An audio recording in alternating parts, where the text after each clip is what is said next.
Hello friends, இன்றைக்கி இந்த வீடியோவில் என்ன பார்க்க போகிறோன்னு பார்த்தீங்கன்னா, இதுக்கு முன்னாடி உள்ள வீடியோவில் பார்த்தீங்கன்னா வந்துட்டு ஃபீடு சீரியஸில் கான்சன்ட்ரேட் ஃபீட்னா என்ன, கான்சன்ட்ரேட் ஃபீடு நாம் எப்படி ரெடி பண்ணணும், என்ன கால்குலேஷனில் ரெடி பண்ணணும் அப்படின்னு சொல்லிட்டு வீடியோ போட்டிருந்தேன். அந்த வீடியோக்கு சப்போர்ட் பண்ணுறதுக்கு ரொம்ப ரொம்ப தேங்க்ஸ். அந்த ஃபீடு சீரியஸில் ஃபைனலான பார்ட் பார்த்தீங்கன்னா இந்த வீடியோ.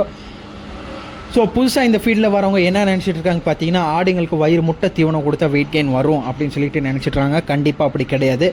மெயினான கன்க்ளூஷன் இந்த வீடியோவில் என்னன்னு பார்த்தீங்கன்னா, நம்ம ஆடுங்களுக்கு கொடுக்கக்கூடிய ஃபீடு ப்ராப்பர் கால்குலேஷனில் A1 குவாலிட்டியான ஃபீடு கொடுக்கணும். ஒன்று, நம்ம கொடுக்குற சப்ளிமெண்ட்டு A1 குவாலிட்டி சப்ளிமெண்ட்டாக இருக்கணும். சும்மா ஏனோ தானோன்னு சப்ளிமெண்ட் யூஸ் பண்ணக்கூடாது. மூணாவது, நம்ம கிளைமேட்டுக்கு தகுந்த மாதிரி ஃபீடில் கொஞ்சம் சேஞ்சஸ் பண்ணிக்கிட்டே இருக்கணும். நாலாவது, நம்ம கொடுக்குற ஃபீடு ப்ராப்பராக அளவாக ஆடுங்களோட வெயிட்டுக்கு தகுந்த மாதிரி கொடுக்கணும்.